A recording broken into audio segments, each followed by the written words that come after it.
بسم اللہ الرحمن الرحیم۔ اگلے دن امجد وکیل کو ساتھ لے کر ہی پہنچا۔ رسمی گفتگو سے فارغ ہوتے ہی وکیل عبدالکریم خان ایڈوکیٹ پرجوش لہجے میں بولا، مسٹر عمر جان، مبارک ہو۔ اس دستاویزی ثبوت کی روشنی میں تمہاری بے گناہی کو کسی عدالت میں بھی چیلنج نہیں کیا جا سکتا۔ آپ نے پہلے ہی مجھے ان اخبارات کے متعلق کیوں نہیں بتایا؟ دراصل یہ اس وقت تک ہمارے پاس موجود ہی نہیں تھے، کل ہی امجد لے کر آیا ہے، اس لیے آپ کو بلوایا ہے۔ اب ہم اگر تھوڑا سا ورک آؤٹ کریں تو قتل کے اصل مجرم کو بے نقاب کر سکتے ہیں۔ عبدالکریم مجھے خوشخبری سناتا ہوا بولا۔ وہ کیسے؟ امجد مستفسر ہوا۔ مجھے ایک بندہ چاہیے ہوگا جو چند آؤٹ ڈور سرگرمیاں انجام دے سکے۔ غلام حاضر ہے، امجد جلدی سے بولا۔ گڈ، وہ خوش ہوتے ہوئے بولا۔ عمر جان صاحب، اب میں اجازت چاہوں گا، کیونکہ میں چاہتا ہوں کہ اس دفعہ ہم پیشی پر مکمل تیاری سے پیش ہوں، اور امجد صاحب آپ بھی میرے ساتھ چلیں۔ وہ دونوں مجھ سے ہاتھ ملا کر رخصت ہو گئے۔ اس کے بعد اگلی پیشی تک امجد صبح مجھ سے سرسری طور پر ملنے کے لیے آتا اور پھر سارا دن وکیل عبدالکریم خان کے ساتھ مشغول رہتا۔ اس پیشی پر سب سے پہلے استغاثہ کے گواہوں کے بیان ہوئے۔ استغاثہ کی جانب سے کل 15 گواہ پیش ہوئے تھے، جن میں 8 گواہ تو اعظم، اس کے ماموں اور اکبر کے دوست کے قتل کے مشترکہ گواہ تھے۔ 5 وہ تھے جنہوں نے مجھے فصل کو آگ لگاتے دیکھا تھا۔ صرف 2 گواہ ایسے تھے جو وقوع کے وقت قریب ہی موجود تھے، البتہ انہوں نے میری شکل نہیں دیکھی تھی۔ سب سے پہلے گواہی دینے کے لیے چودھری اکبر کا منٹی وٹنس باکس میں آ کر کھڑا ہوا۔ سچ بولنے کا حلف اتارنے کے بعد اس سے چودھری اعظم کی موت کا نقشہ بڑے دردناک انداز میں کھینچا اور قاتل کے طور پر بڑے وثوق سے میری شناخت کی۔ وکیل استغاثہ کٹہرے کے پاس پہنچا اور بڑے ہموار لہجے میں اسے مخاطب کرتے ہوئے پوچھا، شاہ نواز صاحب، آپ کو یقین ہے کہ چودھری اعظم صاحب کا قتل ملزم ہی نے کیا ہے؟ وہ اعتماد سے بولا، یقین نہ کرنے کی کوئی وجہ ہی نہیں ہو سکتی۔ اس شخص سے کئی افراد کی موجودگی میں یہ گھناؤنا کام کیا ہے۔ میرے علاوہ اور کئی افراد بھی ادھر موقع پر موجود تھے۔ میں خاموش کھڑا اپنے خلاف ہونے والی یہ زہر بیانی سن رہا تھا۔ یوں بھی عدالتی کارروائی کے دوران میں سب سے زیادہ قسم پرسی کی حالت میں بیچارہ ملزم ہوتا ہے۔ گواہوں کے بیانات اور ان پر ہونے والی چیرہ وہ تحمل اور صبر سے سنتا ہے، کسی بھی موقع پر اسے بولنے کی اجازت نہیں ہوتی۔ وکیل استغاثہ نے مزید 2-4 غیر اور اہم اور غیر متعلقہ سوالات کے بعد چیرہ ختم کر دی۔ اپنی باری میں میرا وکیل بڑے پراعتماد انداز میں گواہ کے قریب پہنچا۔ شاہ نواز صاحب، کیا میں آپ کو شاہ کہہ کر پکار سکتا ہوں؟ عبدالکریم اپنی جرح کا آغاز کرتا ہوا بولا۔ جی، وہ مختصراً بولا۔ تو شاہ صاحب، آپ ایک مرتبہ دوبارہ میرے موکل کو غور سے دیکھ کر بتائیں کہ آیا چودھری اعظم صاحب کے اوپر گولی چلاتے ہوئے اسے آپ نے اپنی آنکھوں سے دیکھا تھا؟ جی وکیل صاحب، اس کا جواب پہلے کی طرح مختصر تھا۔ اس وقت اس سے کس قسم کا لباس پہنا ہوا تھا؟ میرا مطلب رنگ اور ڈیزائن سے ہے۔ میرے وکیل نے اپنی چہرہ آگے بڑھائی۔ سفید شلوار قمیض میں تھا۔ وہ ایک لمحے کو سوچ کر بولا، چودھری اعظم صاحب کے اوپر اس سے کس ہتھیار سے فائر کیا تھا؟ وکیل صفائی بہت عام سے لہجے میں بڑے خاص سوالات پوچھ رہا تھا۔ اس مرتبہ منشی گڑبڑا گیا۔ رائفل تھی جناب۔ ساخت آپ بتا سکتے ہیں؟ منشی کا جواب نفی میں تھا۔ اس کے بعد 1-2 مزید سوالات پوچھ کر وکیل صفائی عبدالکریم صاحب نے اپنی جرح ختم کر دی۔ اس دن عدالتی کارروائی گواہوں کے بیانات اور ان کے اوپر جرح پر مشتمل رہی۔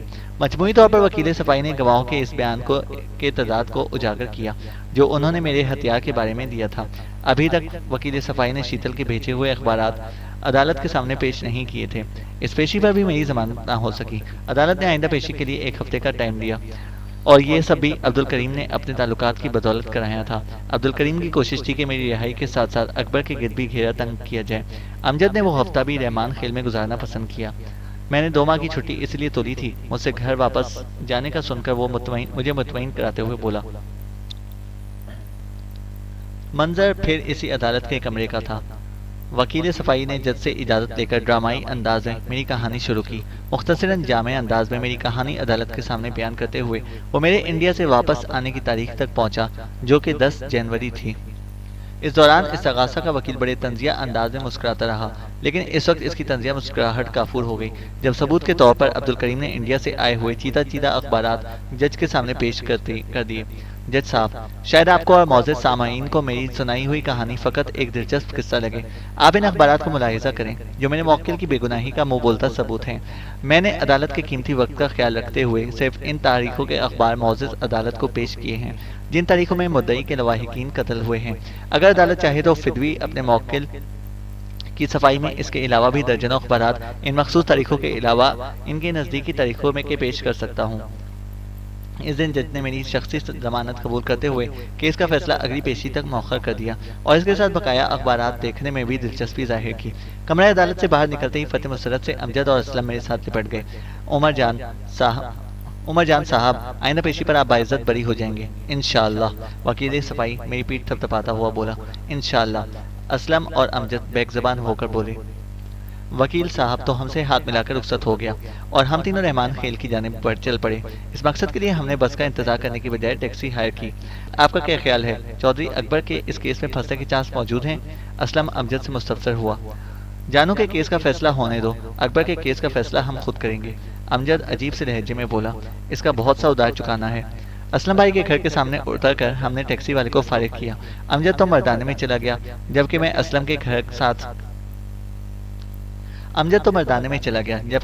اسلم کے ساتھ گھر میں گھس گیا۔ مجھے دیکھتے ہی مومانی جان روتے ہوئے آگے بڑھی اور مجھ سے لپٹ گئی۔ حوالات کے اندر میرے منع کرنے کی وجہ سے اسلم انہیں مجھ سے ملانے کے لیے نہیں لایا تھا۔ ماموں جان عرصہ ہوا فوت ہو گئے تھے۔ اس کی 2 بیٹیوں کی شادی حاکم بھائی اور احمد بھائی سے ہوئی تھی اور دونوں بدنصیب اس دن جل کر فوت ہو گئی تھیں۔ اسلم اکیلا ہی اس کی اولاد میں سے بچا تھا۔ میری بہن جمیلہ اس حادثے کے بعد بالکل گمسم ہو گئی تھی۔ اس وقت بھی وہ چارپائی پر لیٹی خلا میں گھور رہی تھی۔ بیٹی دیکھو تو کون آیا ہے۔ مومانی جب رونے دھونے سے فارغ ہوئی تو جمیلہ کو میری طرف متوجہ کرتے ہوئے بولی، مگر جمیلہ کے انہماک میں کوئی فرق نہیں آیا۔ جمیلہ کو دیکھ کر میرے زخم ایک مرتبہ پھر ہرے ہو گئے۔ میں نے بڑی مشکل سے اپنے آنسوں کو روکا۔ اس مقصد کے لیے میں نے اکرم کا سہارا لیا جو میرا اکلوتا بھانجا تھا اور اس وقت اس کی عمر بمشکل 5 سال تھی۔ میں مومانی جان کے پاس بمشکل تھوڑی دیر ہی ٹھہر پایا تھا کہ گھبرا کر امجد کے پاس چلا آیا۔ بلا شبہ جانے والوں کو بھلانا ناممکن تھا۔ قدم قدم پر ان کی یادیں بکھری ہوئی ہوتی ہیں، ان کے بارے میں خیالات اور انہی کی سوچیں شاید ہی کبھی مجھے چین سے بیٹھنے دیتی۔ امجد بیٹھک کی چارپائی پر اپنے خیالات میں گمسم لیٹا ہوا تھا۔ میں نے پہنچنے کا بھی اس سے کوئی نوٹس نہ لیا اور اسی انداز میں لیٹا رہا۔ میں نے بھی ایک خالی چارپائی سنبھالی اور چودھری اکبر کو عبرتناک سزا دینے کے بارے میں سوچنے لگا، مگر افسوس کہ میری سوچیں اور میرے خیالات اس کے بارے میں جتنے بھی نفرت انگیز ہوتے، میں اس سے اس کا طرح کا بدلہ نہیں لے سکتا تھا جیسا اس نے میرے ساتھ کیا تھا۔ امجد کل چچا فاضل کے پاس چلیں گے۔ کافی دیر انتقام کے طریقے سوچنے کے بعد میں امجد سے مخاطب ہو کر بولا، کیا؟ وہ حیرانی سے مستفسر ہوا۔ وہ کہاں ہیں؟ آپ کو بتایا نہیں کسی نے کہ وہ اس حادثے میں بچ جانے والے واحد شخص تھے اور ابھی زخمی حالت میں ہسپتال میں ایڈمٹ ہیں؟ نہیں یار، امجد کے لہجے میں مجھے خوشی کی جھلک دکھائی دی۔ پرائیویٹ ہسپتال میں ہیں؟ ہاں، پہلے تو سرکاری ہسپتال میں تھے، میں نے امجد کو کہہ کر پرائیویٹ ہسپتال میں منتقل کرا دیا تھا۔ آپ چچا جان سے ملے ہیں؟ وہ مستفسر ہوا۔ مجھے کہاں موقع ملا ہے، میں افسردہ لہجے میں بولا۔ چچا جان بچے کس طرح ہیں؟ وہ اس دن خوش قسمتی سے دیوڑی میں سوئے ہوئے تھے اس لیے بچ گئے۔ ویسے یار عجیب بات ہے کہ آپ کے بھائیوں میں سے کسی نے بھی آگ کے خلاف مزاحمت نہیں کی۔ جب موت کا وقت قریب آ جائے نا تو پھر وہ کسی قسم کی مزاحمت کے قابل نہیں چھوڑتی۔ پھر بھی یار، جوان آدمی اور اتنے آرام سے موت کو گلے لگا لینا، اس کی کوئی وجہ تو ضرور ہوگی جو ہماری نظروں سے اوجھل ہے۔ میں نظر گل اور اسلم کی بتائی ہوئی کہانی کو یاد کرتا ہوا بولا۔ اسلم اور نظر گل نے مجھے جو کہانی سنائی تھی اس میں درمیانی واسطے منقطع تھے۔ یہ بات کل انشاءاللہ چچا افضال سے مل کر پوچھیں گے۔ چچا افضال سے اسلم کی اس بارے میں کوئی بات نہیں ہوئی اس سلسلے میں؟ اسلم کہہ رہا تھا کہ چچا اس سلسلے میں کوئی بات کرنا پسند نہیں کرتا۔ صبح سویرے ناشتہ کرتے ہی ہم تینوں شہر کی طرف روانہ ہو گئے۔ چچا افضال کے پاس پہنچے تو وہ ابھی تک دواؤں کے زیر اثر لیٹے ہوئے تھے۔ ان کی داہنی ٹانگ گھٹنے سے تھوڑا اوپر ٹوٹ گئی تھی اور اس پر ابھی تک پلسٹر چڑھا ہوا تھا، جبکہ بائیں ٹانگ گھٹنے سے نیچے سے کاٹ دی گئی تھی۔ ہم اسپتال کے برآمدے میں پڑے بینچوں پر بیٹھ کر چچا جان کے جاگنے کا انتظار کرنے لگے۔ تھوڑی دیر بعد ہی نرس نے ہمیں چچا افضال کے جاگنے کی اطلاع دی اور ہم اندر کی طرف بڑھ گئے۔ چچا نامعلوم کمرے کی چھت میں تلاش کیا کر رہے تھے کہ ان کی نظریں مسلسل اس کی طرف سرگرداں تھیں۔ چچا جان، میں ان کے بیڈ کے قریب پہنچ کر آہستہ سے پکارا۔ انہوں نے تڑپ کر اپنی نگاہوں کا زاویہ بدلا اور مجھے دیکھتے ہی لیٹے لیٹے انہوں نے اپنے بازو پھیلا دیے۔ میں بھی گھٹنوں کے بل بیٹھ کر ان سے لپٹ گیا۔ بیٹے کیسا ہے تو؟ ان کا لہجہ حیران کن طور پر پرسکون تھا، مگر میں کوشش کے باوجود کوئی جواب نہ دے سکا۔ میری حلق میں عجیب سی تلخی گھل گئی تھی۔ ارے جوان ہو کر روتا ہے، چچا افضال میرے بالوں میں انگلیاں پھیرتا ہوا بولا۔ میں رو تو نہیں رہا، میں نے نفی میں سر ہلایا، مگر کوشش کے باوجود میں اپنی آواز میں کی لرزش پر قابو نہیں پا سکا۔ بیٹا، ہر بندے کے لیے ایک وقت مقرر ہے، وہ اس سے 1 سیکنڈ پہلے مر سکتا ہے نہ 1 سیکنڈ بعد۔ ان سب کا ٹائم مقرر تھا۔ ان کی خوش قسمتی کے سب ایک ہی ٹائم اس ظالم جہاں کو چھوڑ کر چلے گئے۔ البتہ ہم دونوں بدقسمت ہیں کہ ابھی باقی ماندہ زندگی ان کے غم کو گلے سے لگا کر جینا پڑے گا۔ چچا، میں ان کی موت کے ذمہ داروں کو عبرتناک انجام سے دوچار کروں گا۔ ہاں بیٹا، یہ ہماری مجبوری ہے۔ ہماری ثقافت کی، رواج کی، علاقے کی اور ہماری قوم کی۔ چودھری اکبر اگر زیادہ عرصہ دھرتی پر چلتا پھرتا نظر آیا تو لوگ تمہارا جینا دھوبر کر دیں گے۔ مجھے صرف اپنے کیس کے فیصلے کا انتظار ہے، میں پرام عزم لہجے میں بولا۔ السلام علیکم انکل۔ میں جیسے ہی چچا سے مل کر اٹھا، امجد چچا تھامتے ہوئے بولا، جیتے رہو امجد بیٹا۔ چچا نے امجد کے سر پر ہاتھ پھیرا۔ ہم تینوں چچا افضال کی چارپائی کے گرد بیٹھ گئے۔ باتوں باتوں میں امجد نے اس دن کے حادثے کا ذکر چھیڑ دیا۔ بیٹا، اس دن مجھے عجیب طرح کی نیند آئی تھی، بالکل ایسے جیسے میں نے بے ہوشی کی دوائی لی، اور مجھے شک ہے باقیوں کا بھی یہی حال ہوگا۔ اس کا صحیح مطلب یہ ہے کہ کسی نے ہمارے کھانے میں بے ہوشی کی دوائی شامل کی تھی، اور ایسا کیا کس نے تھا اس کے بارے میں لا علم ہوں۔ امید واثق یہی ہے کہ اس کے لیے چودھری نے کسی چالباز عورت کو استعمال کیا ہوگا۔ چچا افضال کی بات سن کر ہمارے ذہن سے ایک بڑی پھانس نکل گئی تھی۔ ہم رات گئے ہی ہسپتال سے واپس لوٹے۔ چچا نے بھی مجھے مقدمے کے فیصلے تک صبر کرنے کی تاکید کی تھی۔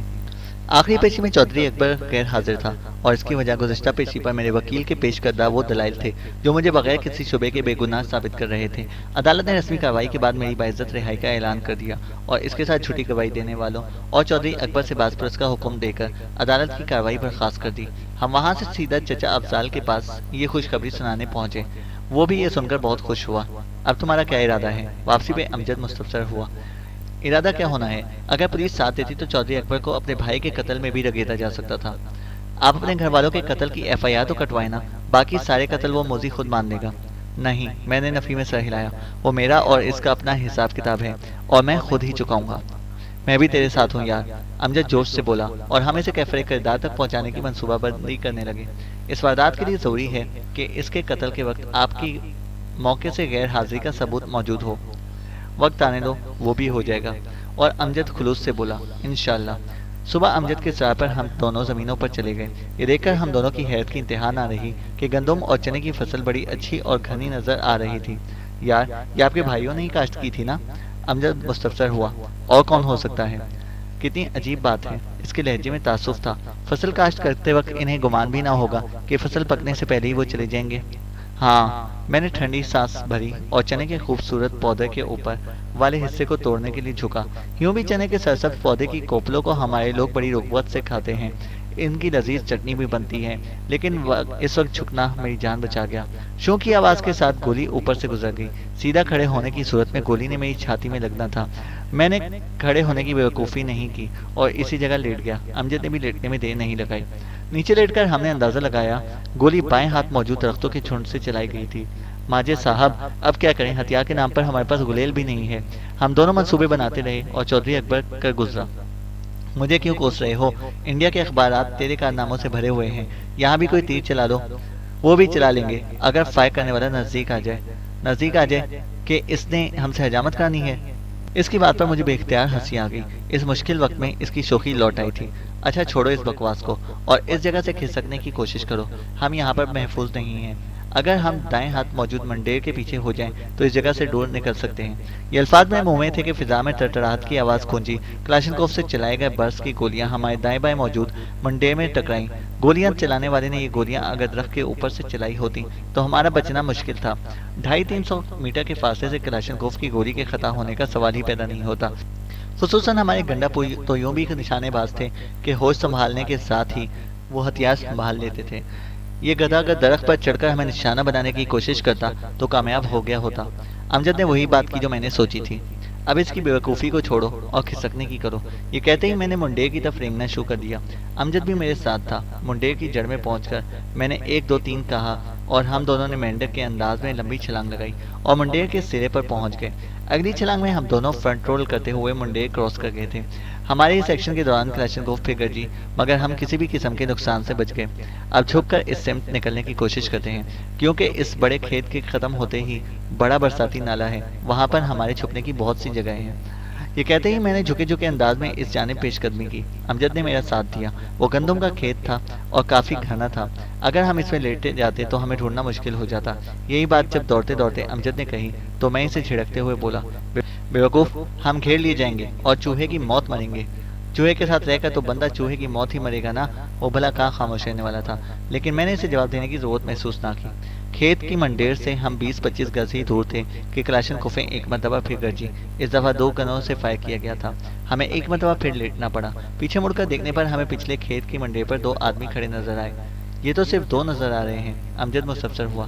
کچھ کہہ نہیں سکتے کہ یہی 2 ہیں یا دائیں بائیں چھپے ہوئے کچھ اور بھی ہیں، میں نے کہا۔ ہو سکتا ہے باقیوں نے ان کے پیچھے پیچھے آنا ہو۔ بہرحال جو بھی ہے، اتنا ان کو واضح پتہ ہے کہ ہم غیر مسلح ہیں۔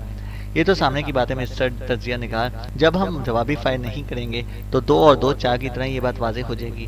ان کو منڈیر سے اتر کر اپنی جانب بڑھتا دیکھ کر ہم دونوں نے نظروں میں ایک دوسرے کو اشارہ کیا اور پھر یکدم اٹھ کر زگ زیگ کے انداز میں بھاگے۔ مخالفین ایک مرتبہ پھر ہمیں نشانہ بنانے کی کوشش کی، مگر حرکتی ٹارگٹ کو نشانہ بنانا بڑا مشکل کام ہوتا ہے۔ یوں بھی ہم ٹیڑھے میڑھے انداز میں بھاگ رہے تھے۔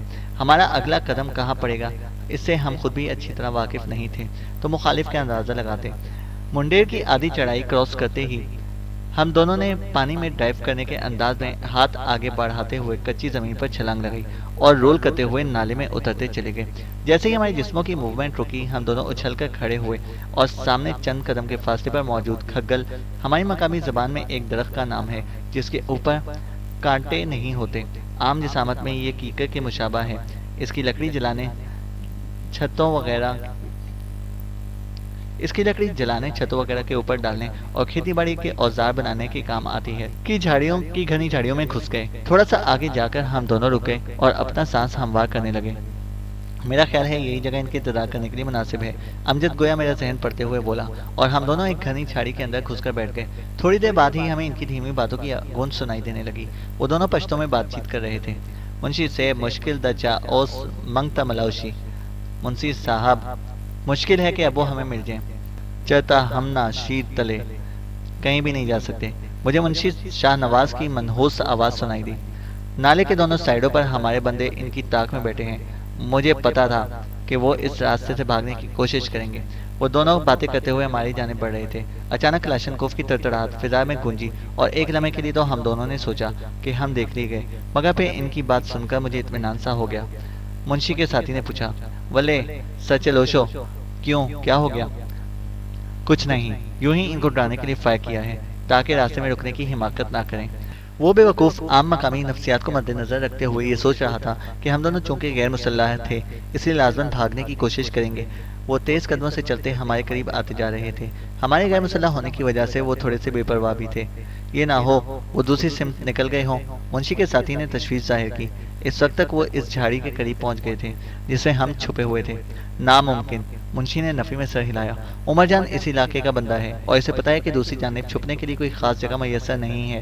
فرار کے لیے یہی سمت ہر لحاظ سے موزوں ہے۔ اگر اس کی جگہ میں بھی ہوتا تو یہ راستہ اختیار کرتا۔ یہ کہہ کر منشی نے ہمارے سامنے والی جھاڑی میں ایک ہلکا سا برس فائر مار دیا۔ ہم دونوں لاشعوری طور پر سکڑ گئے کہ کہیں اگلا برس اس طرف نہ فائر کر دے، مگر خیریت سے گزری اور وہ ہمارے چھپنے کی جگہ سے چند گز دور گزرتے چلے گئے۔ ہم دونوں ان کے آگے گزرتے ہی بجلی کی سرحد سے جھاڑی سے نکلے اور ان پر جا پڑے۔ ہمارے دوڑتے ہوئے قدموں کی آواز سن کر انہوں نے پیچھے مڑنے کی کوشش کی، مگر وہ مکمل موڑنے بھی نہ پائے تھے کہ ہم دونوں کے سر کی ٹکریں ان کے پہلوؤں سے ٹکرائیں۔ وہ گالیاں دیتے ہوئے زمین چاٹنے پر مجبور ہو گئے۔ اس سے پہلے کہ وہ کھڑے ہوتے، ہم دونوں کے پاؤں کی ٹھوکریں ان کی گنوں کو لگیں اور دونوں کے ہاتھ سے گنیں چھوٹ کر دور جا گئیں۔ ہتھیار ہاتھ سے نکلنے کے بعد وہ ہمارے لیے بے ضرر کینچوے کی حیثیت رکھتے تھے۔ اس بات سے وہ آگاہ نہیں تھے، اس لیے زمین سے اٹھ کر انہوں نے ہم پر حملہ کرنے کی کوشش کی اور انہیں پتہ بھی نہ چلا کہ وہ کیسے اڑتے ہوئے دور جا گرے۔ منشی ہتھیار ہاتھ میں لے کر زنانی بھی شیر ہو جاتی ہے۔ میرا لہجہ غضب سے پر تھا۔ مردانگی کا پتہ خالی ہاتھوں سے چلتا ہے۔ وہ دونوں لڑکھڑاتے ہوئے کھڑے ہو گئے، لیکن اس مرتبہ انہوں نے ہماری سمت بڑھنے کی کوشش نہیں کی۔ یوں بھی وہ دونوں جسمانی لحاظ سے ہم سے بہت کمزور تھے۔ عمر جان، تم بچ نہیں سکو گے، منشی نے مجھے دھمکی دی۔ نالے میں چاروں طرف سے ہمارے ساتھی بکھرے ہوئے ہیں اور وہ کسی بھی لمحے یہاں پہنچنے والے ہوں گے۔ چلو پھر تم چھٹی کرو، میں نے امجد کو اشارہ کیا اور ہم دونوں نے جھپٹ کر ان کو پکڑ لیا۔ منشی، میرا دل تو چاہتا ہے کہ تجھے تڑپا کر ماروں، مگر افسوس میرے پاس ٹائم نہیں۔ یہ کہہ کر میں نے اس کی گردن بے دردی سے مروڑ دی۔ یہی کام امجد دوسرے کے ساتھ کر چکا تھا۔ ان کی تلاشی لینے پر تھوڑی سی نقدی کے علاوہ کچھ نظر نہ آیا جو ہم نے ان کی جیبوں میں رہنے دی۔ دوسرے بندے کی جیب میں البتہ امجد کو کمانیدہ چاقو ملا جو اس نے جیب میں ڈال دیا۔ ان کو جھاڑیوں میں چھپا کر ہم نے نیچے پڑی ہوئی ان کی کلاشن کوفیں اٹھا لی۔ دونوں گنوں کے ساتھ 75 راؤنڈ کی بڑی گول میگزینیں لگی ہوئی تھیں۔ اب کیا کریں؟ امجد مستفسر ہوا۔ اب میں وحشتناک لہجے میں بولا، اب شکاریوں کا شکار کریں گے۔ چینل کو سبسکرائب کریں اور بیل آئکن کو پریس کریں تاکہ ہماری ہر اپڈیٹ آپ کو بر وقت مل سکے۔